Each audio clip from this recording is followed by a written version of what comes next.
अब आ रही है आवाज?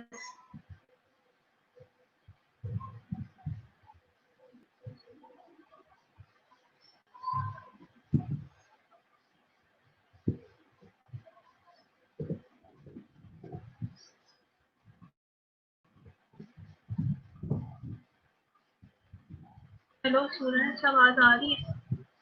मुझे चैट में बताएं कि आवाज आ रही है कि नहीं आ रही।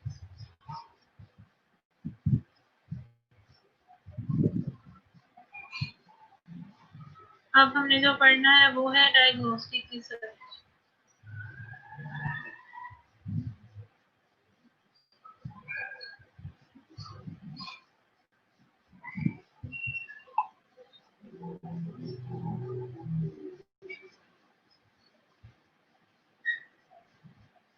ओके, एक बार पीछे से हम देख लेते हैं क्लियर, थोड़ा सा उसका रिव्यू ले लेते हैं।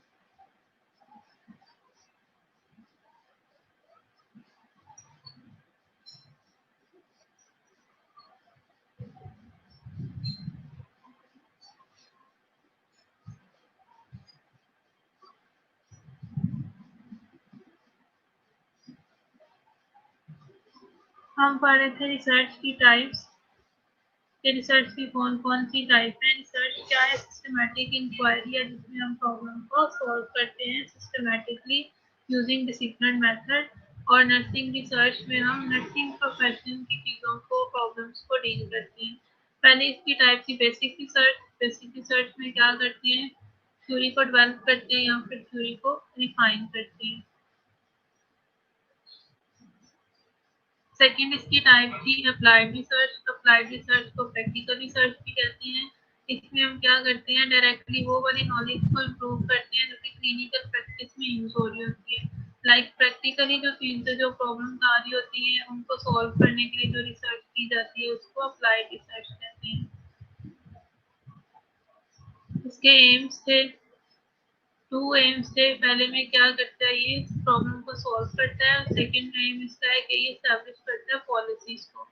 पॉलिसीज भी जो है वो भी इसीलिए बनाई जाती हैं ताकि जो प्रॉब्लम्स आए उनको कैसे डील किया जाए, उनको कैसे सॉल्व किया जाए।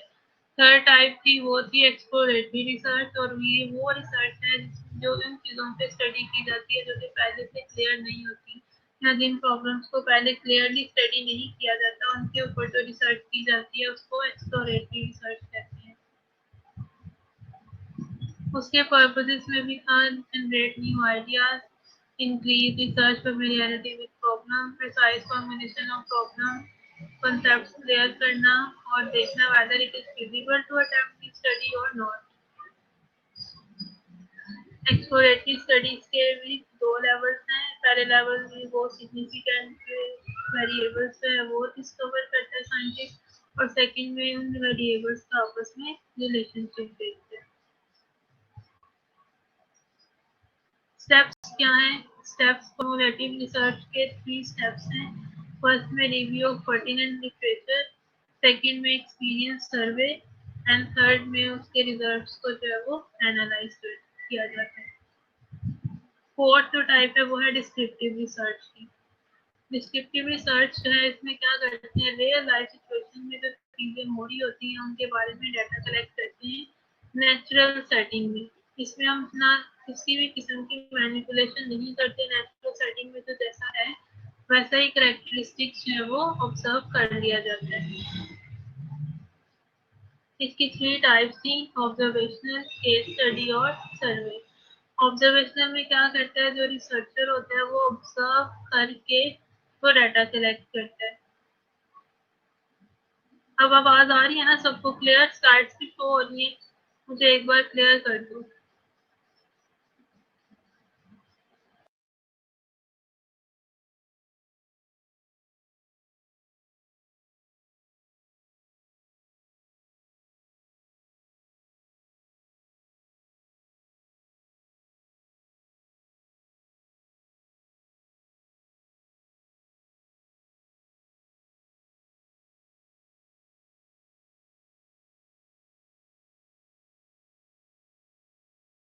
ओके, ऑब्जर्वेशनल में क्या रिसर्चर जो डाटा कलेक्ट करता है वो ऑब्जर्व करके करता है। मतलब पार्टिसिपेंट या सब्जेक्ट को नहीं पता होता कि उसे डाटा कलेक्ट किया जा रहा है। फॉर एग्जांपल अगर मैं ऑब्जर्वेशनल रिसर्च करूँ कि आईवी कैनुलेशन जो है वो फाइनल ईयर के स्टूडेंट कैसे करते हैं, तो मेरे पास एक चेकलिस्ट होगी और वो मैं चेकलिस्ट लेके आपकी वार्ड में चली जाऊंगी और जब आप आईवी कैनुला पास करोगे तो मैं उस चेकलिस्ट के अकॉर्डिंग आपको ऑब्जर्व करके तो उसको टिक करती जाऊंगी। तो ये होता है ऑब्जर्वेशनल मेथड, इसमें रिसर्चर ऑब्जर्व करके इसको डाटा कलेक्ट करता है, पार्टिसिपेंट को पता नहीं होता कि इसको ऑब्जर्व किया जा रहा है।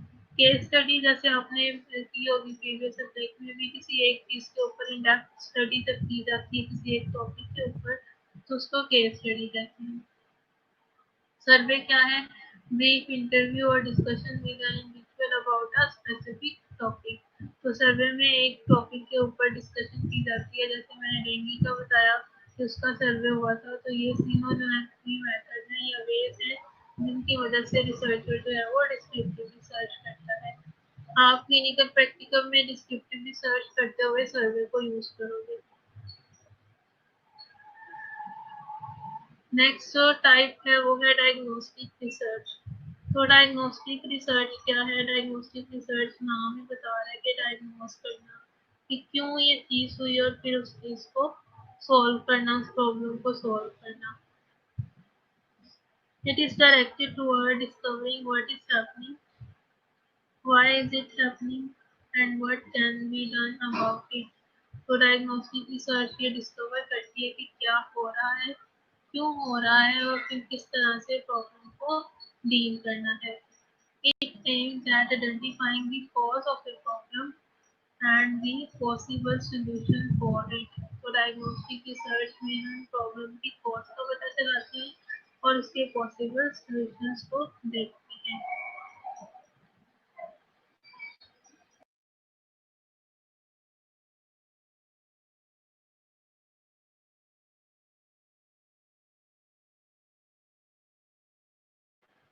Diagnostic study is more directly concerned with causal relationship.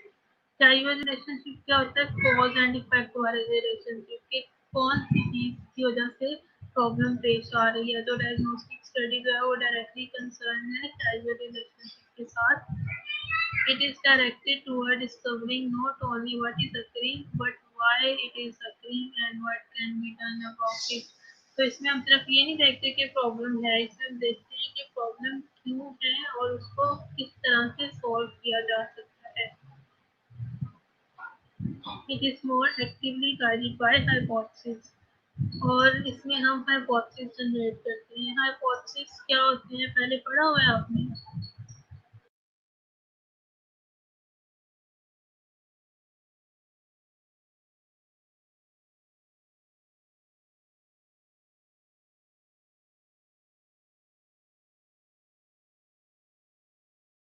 कोई मुझे बताएगा व्हाट इज हाइपोथेसिस?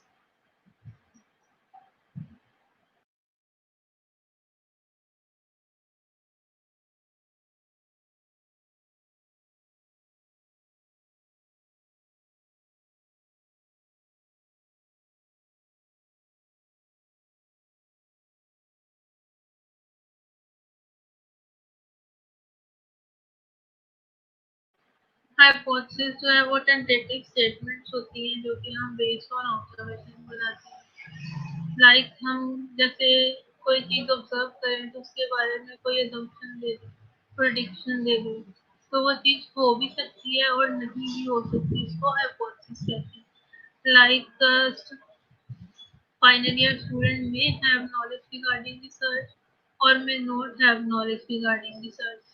तो ये क्या हो गया? एक हाइपोथेसिस हो गया। प्रेडिक्शन हो गई कि फाइनल ईयर के स्टूडेंट्स को या तो रिसर्च की नॉलेज है या फिर रिसर्च की नॉलेज नहीं है। तो ये हाइपोथेसिस होती है, इसमें हम टेंटेटिव स्टेटमेंट बनाते हैं, कंफर्म नहीं होते हैं हम, श्योर नहीं होते, जस्ट प्रेडिक्शंस होती हैं ऑब्जर्वेशन की बेस के ऊपर। जो हम चीजें ऑब्जर्व की उनकी बेस पे हम कोई ना कोई प्रेडिक्शन दे देते हैं, तो उसको कहते हैं हाइपोथेसिस। तो डायग्नोस्टिक स्टडीज जो है इसका डायरेक्ट लिंक होता है हाइपोथेसिस के साथ। It is not possible in area where knowledge is not advanced enough। तो ये थोड़ी एडवांस लेवल की रिसर्च है, जहाँ पे नॉलेज इतनी एडवांस नहीं होगी वहाँ पे हम डायग्नोस्टिक रिसर्च जो है वो नहीं कर सकते। Layer diagnostic research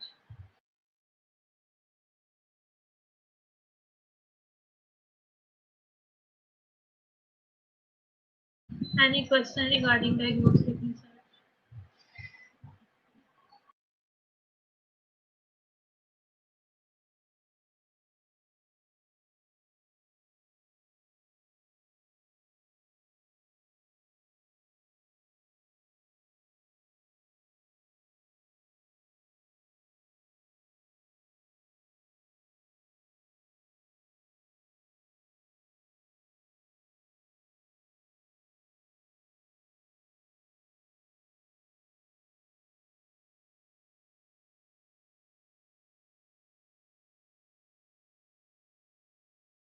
okay, next वाली जो टाइप है वो क्या, वैल्यूएशन रिसर्च। एवेल्युएशन जैसे नाम से पता चलता है, किसी चीज की इफेक्टिवनेस को एवेलुएट करना। तो इसमें एवेलुएटिव रिसर्च क्या है, वही चीज है, एवेल्युएशन करते हैं हम। It is made for assessing the effectiveness of social और इकोनॉमिक प्रोग्राम्स implemented और for assessing the impact of developmental project. इसमें जो प्रोग्राम चल रहे होते हैं या जो प्रोजेक्ट चल रहे होते हैं वो कितने इफेक्टिव हैं ये देखने के लिए जो रिसर्च की जाती है उसको एवेलुएटिव रिसर्च कहते हैं। जैसे प्रोग्राम्स में dengue control program, polio control program, इस तरह के जो प्रोग्राम चल रहे हैं उनको देखना कि वो कितने इफेक्टिव हैं, क्या उनका जो एम था वो अचीव हुआ या नहीं हुआ। जो रिसर्च की जाती है उसको एवेलुएटिव रिसर्च कहते हैं। एवेलुएटिव स्टडी में भी इधर फॉर्मेटिव और समेटिव, तो इसकी दो टाइप्स हैं, या तो फॉर्मेटिव एवेलुएशन होती है, यहाँ पे समेटिव एवेलुएशन होती है। अच्छा, या नेक्स्ट मूव करने से पहले स्टूडेंट्स पूछ रहे हैं कि लेक्चर कहाँ से लेना है, तो मैंने सिमरा को एक पीपीटी सेंड की है जिसमें पूरा डिटेल में बताया गया है कि आप स्लैम के ऊपर किस तरह से अपना अकाउंट बनाओगे, और अकाउंट बनाने के बाद आपको डिफरेंट सब्जेक्ट्स के लेक्चर में एक्सेस हो जाएगी। तो वो आप सिमरा से ले लो और अकाउंट बनाओ। स्लैम के ऊपर मैंने सारे लेक्चर्स रख दिए हैं और आपको उनको भी ऐड कर दी है, तो आप अकाउंट बनाने के बाद वहाँ से सारे लेक्चर इजीली डाउनलोड कर सकते हो।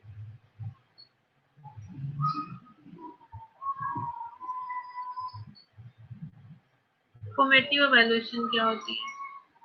Refers to assessment of a program as it is being implemented. Usually, the focus is on evaluation of the process of a program rather than outcome.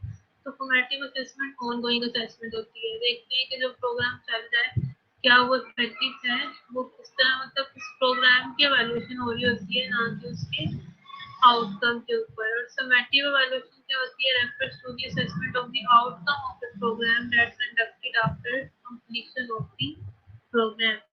Summative evaluation में हम देखते हैं कि program कितना effective था। For example dengue control program की summative evaluation में ये होगा कि क्या डेंगू कंट्रोल हुआ या फिर नहीं हुआ। तो ये उसकी समेटिव है। और फॉर्मेटिव में वो डेंगू कंट्रोल प्रोग्राम खुद कैसा चल रहा है, स्मूथली रन हो रहा है या उसमें कोई हर्डल्स है या प्रॉब्लम्स हैं, तो वो होगी उसकी फॉर्मेटिव एवेल्युएशन।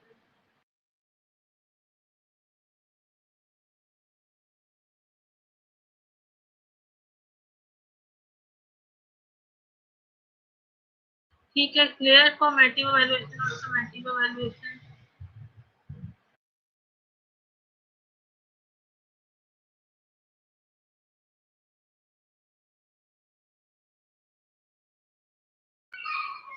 नेक्स्ट टाइप है action research. Action research is the research initiated to solve an immediate problem or a reflective process of progressive problem solving led by individual working with other in team or as a part of a community of practice to improve the way they address issues and solve problems. Action research में क्या होता है, immediate problem जो आई है उसको जो solve करेंगे उसको एक्शन रिसर्च कहते हैं। लाइक ये मोस्टली कम्युनिटी में की जाती है, जैसे कि एकदम से डायरिया की आउटब्रेक हो गई या एकदम से टाइफाइड की आउटब्रेक हो गई। तो इस तरह जो एकदम से चीजें सामने आए, जो प्रॉब्लम्स आए, उनको कैसे कंट्रोल करना है उसके ऊपर जो रिसर्च की जाती है उसको एक्शन रिसर्च कहते हैं। Action research is focused on the immediate application and not on the development of theory. तो इसमें इमीडिएट एक्शन लिया जाता है, इस फोकस होती है इमीडिएट एप्लीकेशन के ऊपर कि फौरन से चीज़ों को प्रॉब्लम्स को किस तरह से सॉल्व करना है, not only development of theory, इसमें हम थ्योरी को डेवलप नहीं करते, इसको कहते हैं एक्शन रिसर्च।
स्टेप्स कौन कौन से एक्शन रिसर्च के, इसमें सबसे पहले करते हैं आइडेंटिफिकेशन ऑफ द प्रॉब्लम। ये स्टेप्स इंपॉर्टेंट है एक्शन रिसर्च के। सबसे पहले हम प्रॉब्लम को आइडेंटिफाई करते हैं, उसके बाद हम हाइपोथेसिस और ऑब्जेक्टिव बनाते हैं। नंबर 3 पे collection of data by using suitable tools और टेक्निक।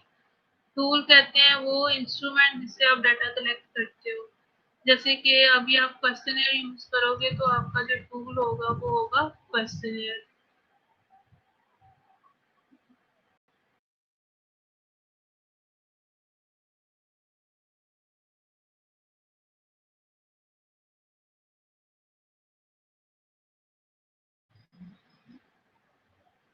हाँ जी, steps of action research clear है सबको, कोई इशू तो नहीं है ऑडियो वीडियो में?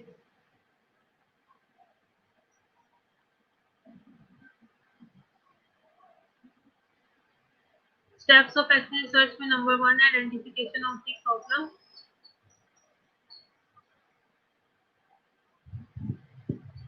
सबसे पहले हम प्रॉब्लम को आइडेंटिफाई करेंगे। नंबर 2 पे formulation of objectives and hypothesis, objective बनाएंगे, हाइपोथेसिस बनाएंगे। नंबर 3 पे collection of data by using suitable tools और टेक्निक्स, हम फिर डाटा कलेक्ट करते हैं with the help of different tools और टेक्निक्स। टूल्स क्या होता है, वो इंस्ट्रूमेंट जिससे आप डाटा कलेक्ट करते हो। लाइक आप जो है वो क्वेश्चनियर यूज करोगे तो आपका जो टूल होगा वो क्वेश्चनियर होगा जिसकी हेल्प से आप डाटा कलेक्शन करोगे। Preparation of suitable action plan, उसके बाद आप एक्शन प्लान प्रिपेयर करोगे। Analyse and interpretation of data, उसके बाद डाटा को एनालाइज करोगे, उसकी इंटरप्रिटेशन करोगे और एट द एंड रिजल्ट है कंक्लूजन, और फिर रिजल्ट निकालोगे और कंक्लूड करोगे अपनी पूरी एक्शन रिसर्च को। तो ये हैं स्टेप्स ऑफ एक्शन रिसर्च। हाँ जी, पहले हमने क्लासिफिकेशन पढ़ी बाय पर्पस, पर्पस के अकॉर्डिंग हम रिसर्च को कैसे क्लासिफाई करते हैं। अब हम पढ़ेंगे बाय मेथड। तो बाय मेथड इसके दो ही टाइप्स हैं, क्वांटिटेटिव रिसर्च और क्वालिटेटिव रिसर्च। क्वांटिटेटिव क्या है, is based on the measurement of quantity और amount and it is applicable to phenomena that can be exposed in terms of quantity। कोई भी रिसर्च जिसमें रिजल्ट हमारे पास फिगर्स में आए, काउंटिंग में आए, नंबर्स में आए, वो होती है क्वांटिटेटिव रिसर्च। क्वालिटेटिव क्या है, is concern with qualitative phenomena, is phenomena relating to quality और काइंड। और क्वालिटेटिव में हमारे पास डिस्क्रिप्शन उसमें नरेशन में आती है, उसमें वर्ड्स में होगी, फिगर्स में हमारे पास डाटा कलेक्ट नहीं होगा, तो उसको कहते हैं qualitative research. Difference between quantitative और qualitative clear?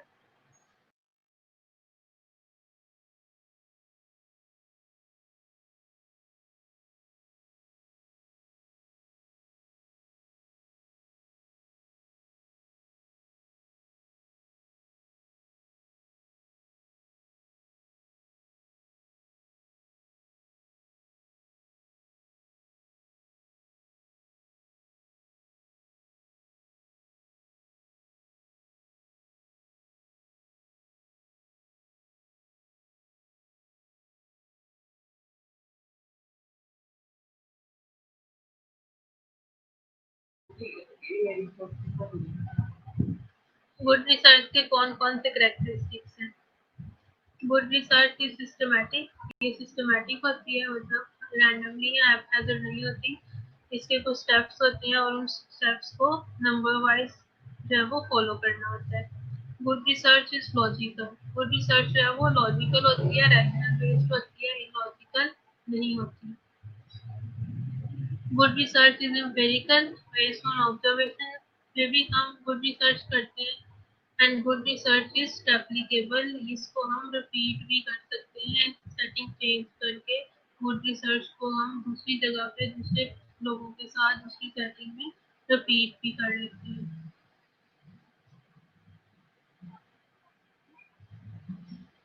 Scope of nursing research क्या है? नर्सिंग प्रैक्टिस में यूज करते हैं हम रिसर्च को, नर्सिंग एडमिनिस्ट्रेशन में नर्सिंग रिसर्च को यूज करते हैं और नर्सिंग एजुकेशन में यूज करते हैं।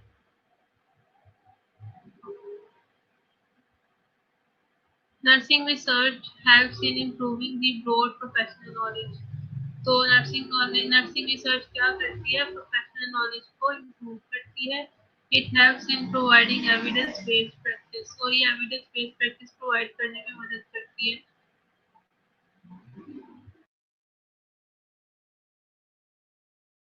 एविडेंस बेस्ड प्रैक्टिस क्या होता है कि हम एविडेंस की बेस के ऊपर प्रैक्टिस करते हैं। तो एविडेंस बेस्ड प्रैक्टिस में ये प्रोवाइड करने में हेल्प करती है research. It helps in improving high quality nursing care based on theoretical knowledge, और ये नर्सिंग केयर जो है हाई क्वालिटी नर्सिंग केयर भी प्रोवाइड करने में हेल्प करती है। It helps in improvement in nursing procedure and nursing care, and it helps in research utilization, for example, theory into practice.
Quantitative और क्वालिटेटिव रिसर्च का difference कुछ बच्चों ने पूछा है। तो क्वांटिटेटिव में हमारे पास फिगर्स आएंगे, रिसर्च के जो रिजल्ट्स होंगे like 1 2 3।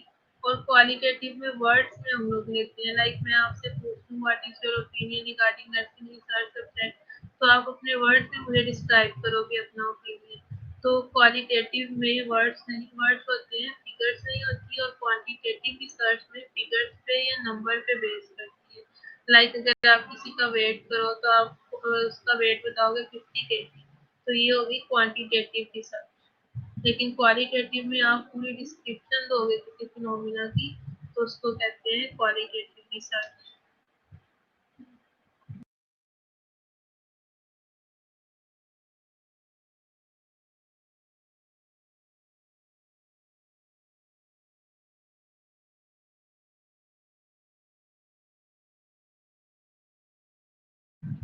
Problems in conducting nursing research. अब इसमें भी कुछ प्रॉब्लम्स आती हैं रिसर्च को कंडक्ट करने में। कौन कौन सी है? इनएडिक्वेट नॉलेज, नॉलेज जो है वो एडिक्वेट नहीं होता रिसर्च करने के लिए नर्सिस के पास, ये नंबर वन प्रॉब्लम है। Lack of qualified supervisor, supervisor नहीं होते जो कि क्वालिफाइड या कॉम्पिटेंट सुपरवाइजर नर्सिंग में बहुत कम है। ये सेकंड नंबर पे प्रॉब्लम है रिसर्च कंडक्ट करने में नर्सिंग में। Lack of proper guidance, guidance नहीं सही तरह से मिलती। Difficulty in controlling external variable.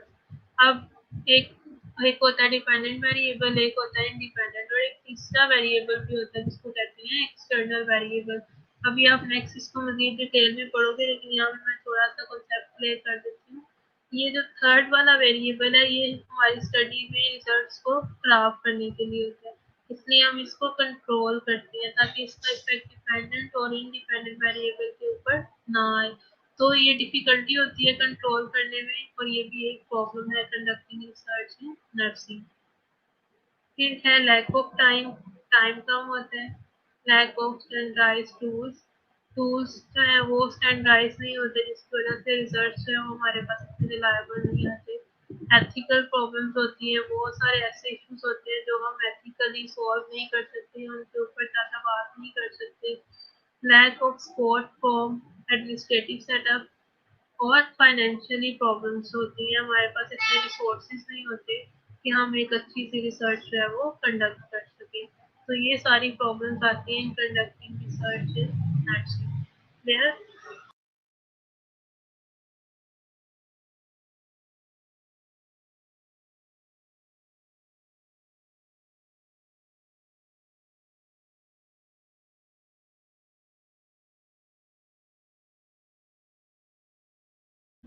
Role क्या है नर्स का रिसर्च में? Principal investigator. प्रिंसिपल इन्वेस्टिगेटर मतलब वो मेन बंदा जो रिसर्च कर रहा होता है, उसको पीआई भी, इसको एब्रीविएट लेयर फॉर्म में तो पीआई हो जाता है, principal investigator. Member of research team, या अगर टीम एक रिसर्च कर रही है 4-5 लोगों की, तो उसकी मेंबर हो सकती है। Identifier of the research problem, या फिर रिसर्च प्रॉब्लम को आइडेंटिफाई करने वाली हो सकती है, या हो सकता है evaluator of research finding, research finding को evaluate कर सकती है nurse. Use of the research finding, या जो रिसर्च फाइंडिंग आई उनको यूज करने वाली हो सकती है। और सबसे लीस्ट है as a subject in studies, यहाँ वो सब्जेक्ट होगी स्टडी में। लाइक अगर मैं आप लोगों के ऊपर रिसर्च करूँ और आपसे डाटा कलेक्ट करूँ, तो आप लोग जो हो वो मेरे सब्जेक्ट होंगे, और ये लीस्ट रोल होता है रिसर्च नर्स का। मेन जो है वो प्रिंसिपल इन्वेस्टिगेटर है, और लीस्ट जो है वो है सब्जेक्ट इन स्टडीज। हो गई है रेफरेंसेस, इसमें मैंने बसंत छापा से किया, आपने जो बुक फॉलो करनी है वो ऑगस्टन रंजीत की है। मेरी स्लाइड्स पढ़नी है, प्लस आपने जो बुक लेनी है वो ऑगस्टन रंजीत की नर्सिंग रिसर्च मेड इजी है। ये वाली बुक आप सब लोग ले लेना, तो मेरे लेक्चर पढ़ लेना और ये इस बुक से हेल्प ले लेना, ये इनफ होगी। क्लियर? अब कोई क्वेश्चन है तो प्लीज आप पूछो।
ओके देन, अल्लाह हाफिज।